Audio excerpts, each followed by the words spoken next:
Hello students, हम continue करते हैं वही टॉपिक पूर्ति का मूल्य, value of supply, supply of goods and services. पुराना थोड़ा सा रिकैप कर लें तो पिछले वीडियोस में हमने देखा है कि वैल्यू ऑफ सप्लाई का जो मूल्य है वो धारा 15(1) के अनुसार निर्धारित किया जा सकता है यदि प्राप्तिकर्ता और पूर्तिकर्ता आपस में संबंधित व्यक्ति ना हो और साथ ही जो पूर्तिकर्ता को प्राप्तिकर्ता से मूल्य मिल रहा है वो एकमात्र प्रतिफल है, एकमात्र मूल्य है, कोई और चीज उसको बदले में ना मिल रही हो, तो फिर व्यवहार मूल्य के आधार पर ही पूर्ति का मूल्य तय हो जाता है, जिसमें धारा 15(2) और 15(3) के अनुसार कुछ मदें शामिल की जाती है और कुछ मदें छोड़ी जाती हैं।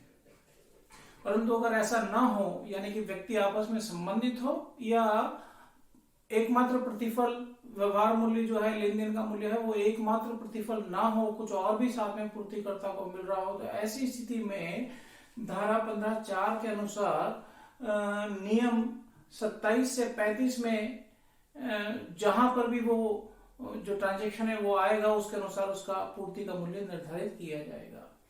तो आज हम आगे चलते हैं। पहले हमने 27 और 28 को बहुत अच्छे से समझा है। अब हम नियम 29 को लेते हैं, जिसमें प्रधान जो है, प्रिंसिपल व्यक्ति जो है, वो एजेंट के माध्यम से माल की गई या प्राप्त पूर्ति का मूल्य, यानी कि प्रधान द्वारा एजेंट को या एजेंट द्वारा प्रधान को की गई या प्राप्त पूर्ति का मूल्य निर्धारित करने के संदर्भ में है नियम 29। इसमें संबंधित व्यक्ति तो वो होंगे ही, है ना, क्योंकि प्रधान और एजेंट है तो वो संबंधित व्यक्ति हो गए, इसलिए व्यवहार मूल्य के आधार पर यानी धारा 15(1) के आधार पर इसका पूर्ति का मूल्य निर्धारित नहीं हो सकता। पूर्ति हुए माल का खुला बाजार मूल्य लेना है अपने को, या पूर्तिकर्ता की चॉइस पर, विकल्प पर, उसकी इच्छा है कि वो चाहे तो ये मूल्य भी ले सकता है, पर उसी प्रकार की, उसी गुण वाली, the same kind and quality गुण वाले माल का मूल्य का 90%, जो कि प्राप्तिकर्ता यानी एजेंट के द्वारा आगे सप्लाई किया जाना निश्चित हो, प्रस्तावित हो या ज्ञात हो कि वो आगे उस माल का सप्लाई करेगा। तो इसको अगर अपन समझे तो एक एग्जांपल मैं ले लेता हूं। प्रधान यानी कि प्रिंसिपल व्यक्ति और अभिकर्ता यानी कि एजेंट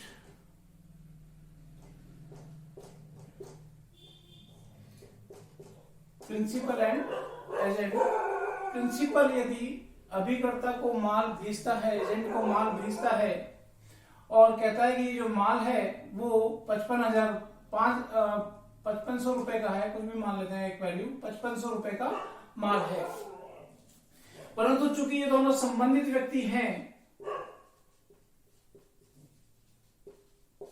अतः धारा 15(1) के आधार पर ये व्यवहार मूल्य जो है वो पूर्ति का मूल्य नहीं कहला सकता। आगे देखिए कि पूर्ति हुए माल का खुला बाजार मूल्य, यानी कोई और, अगर कोई और अदर सप्लायर जो है, कोई और सप्लायर इसी चीज को, इसी प्रकार की गुण वाली वस्तु को बाजार में या अभिकर्ता को वो उपलब्ध करा सकता है, मान लें 5000 रुपए में, तो ये खुले बाजार का मूल्य हो गया, ओपन मार्केट प्राइस हो गया। तो अगर ये उपलब्ध है तो ये लिया जा सकता है। परंतु प्रधान अभिकर्ता को जब माल बेचता है और अभिकर्ता उसकी पूर्ति और आगे किसी कस्टमर को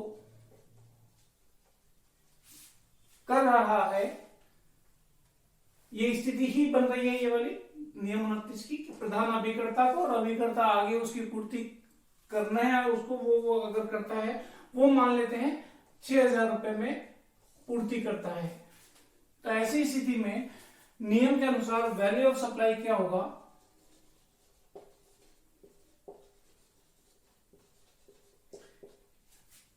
या तो जो ओपन मार्केट प्राइस है वो 5000 ओपन मार्केट प्राइस, या क्या हो जाएगा, वो जो पूर्ति की जा रही है 6,000 रुपए में, उसका 90%, यानी कि 5,400। तो ये तो लिया ही नहीं जा सकता क्योंकि ट्रांजेक्शन वैल्यू तो लेना नहीं है। और ये जो अभी करता उसी की पूर्ति आगे कर रहा है, उसका 90% या ओपन मार्केट प्राइस, दोनों में से जो भी कम होगा। नियम ये नहीं कहता है दोनों में से जो भी कम होगा, नियम तो केवल ये कहता है कि पूर्तिकर्ता का विकल्प है, उसकी चॉइस है, इन दोनों में से वो जो चाहे वो कोई भी मूल्य ले सकता है। परंतु चूंकि इसके ऊपर ही, पूर्ति के मूल्य के ऊपर ही कर लगाया जाना है, अतः 5,000 रुपए वैल्यू ऑफ सप्लाई वो सप्लायर है वो उसको सेलेक्ट करेगा और इसके ऊपर जीएसटी लगाया जाएगा।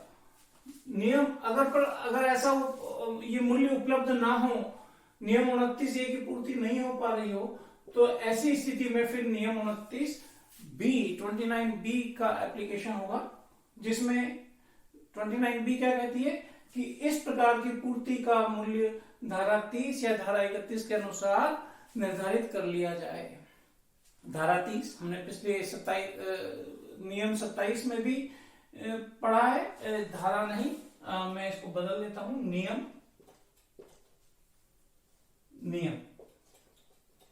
हमने नियम 27 में भी पढ़ा था, नियम 28 में भी पढ़ा था कि अगर निर्धारित तरीके से मूल्य का निर्धारण उस नियम में ना हो पा रहा हो तो फिर नियम 30 या 31 के अनुसार उसका निर्धारण करें।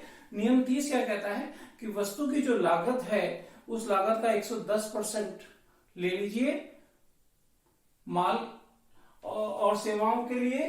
तो माल और सेवाओं में नियम 31 क्या कहता है, निर्धारित तरीके से उचित मूल्य ले लीजिए, तो लागत ज्ञात होने पर इसके अनुसार निर्धारित कर लिया जाएगा 29B के अनुसार। ये हमने पिछले वीडियो में भी एग्जांपल में समझा था, आगे भी आ रहा है ये।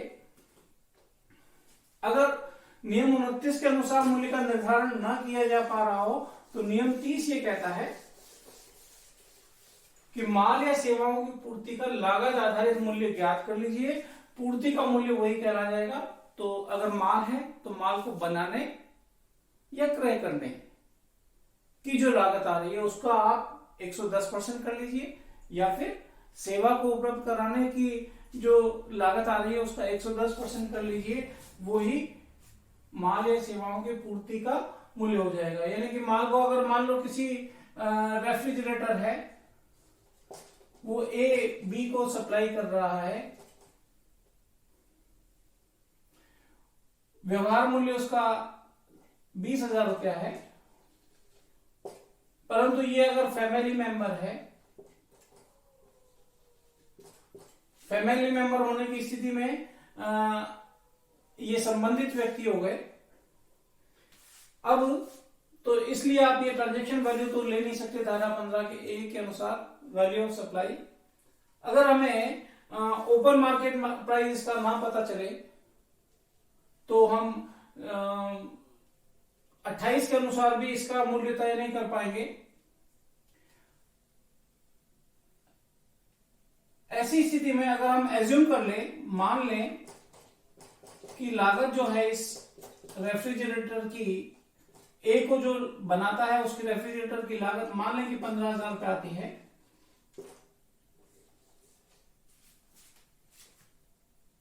तो 15,000 रुपए का 110% आप करेंगे तो 16,500 रुपया ये वैल्यू ऑफ सप्लाई आ जाएगा।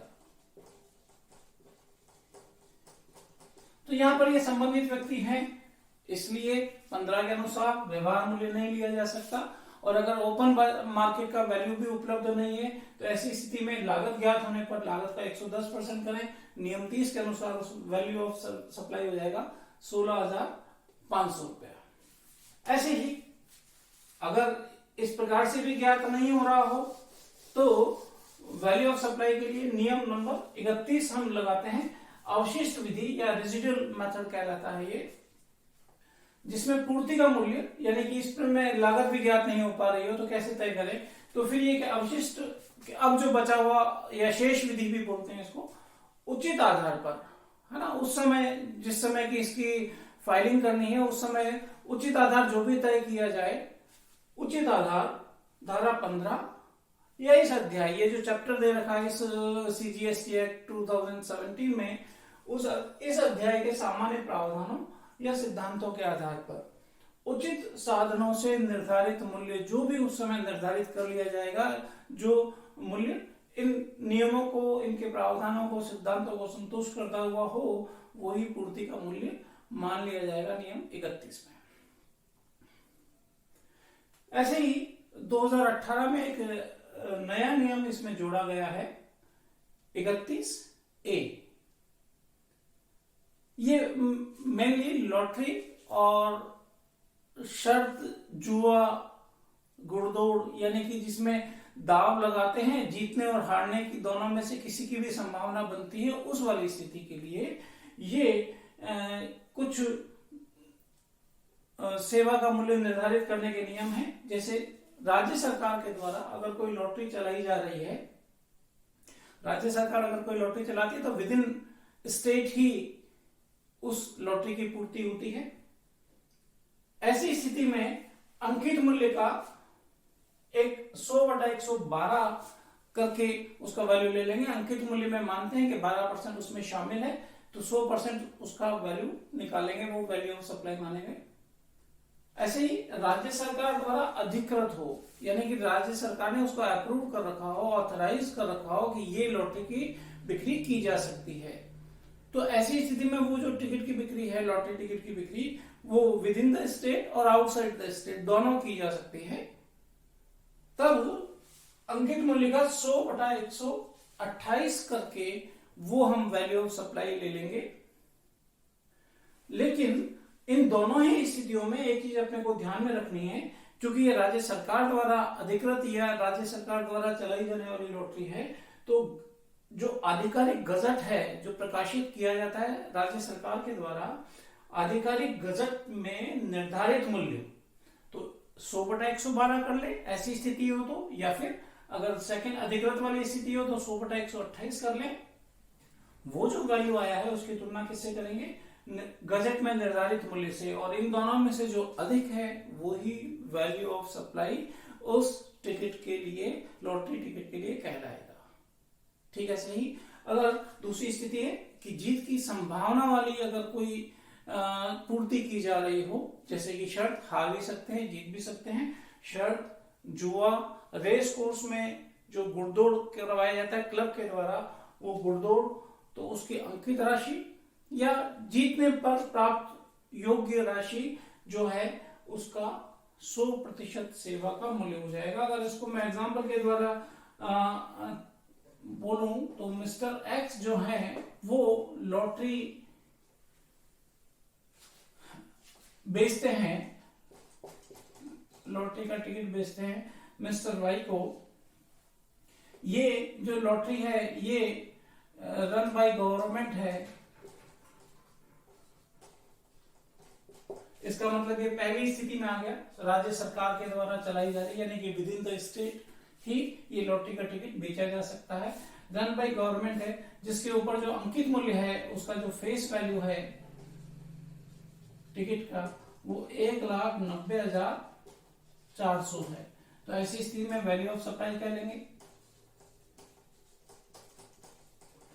इस 1,90,400 का 100/112 जो यहाँ पर कह रखा है, ये अगर अपन कैलकुलेट करेंगे तो ये आता है 1,70,000 रुपया। ये तो किया आपने इस नियम से। फिर यह क्या है? गजट में निर्धारित मूल्य। मान लेते हैं कि जो गजट में, आधिकारिक गजट में इसका मूल्य है वो है 1,80,000 रुपया। तो क्या लेंगे? जो दोनों में अधिक है वो लेंगे। तो वैल्यू ऑफ सप्लाई फाइनली क्या हो जाएगा? 1,80,000। तो इस प्रकार से वैल्यू ऑफ सप्लाई निर्धारित होते हैं। और यही अगर लॉटरी रन बाय गवर्नमेंट की जगह होता है, ऑथराइज्ड बाय गवर्नमेंट, अगर ऐसा होता तो यहां पर अपन 100/128 करके ये वैल्यू लेते और उसकी गजट की वैल्यू से तुलना करते, जो दोनों में से ज्यादा है वो लेते।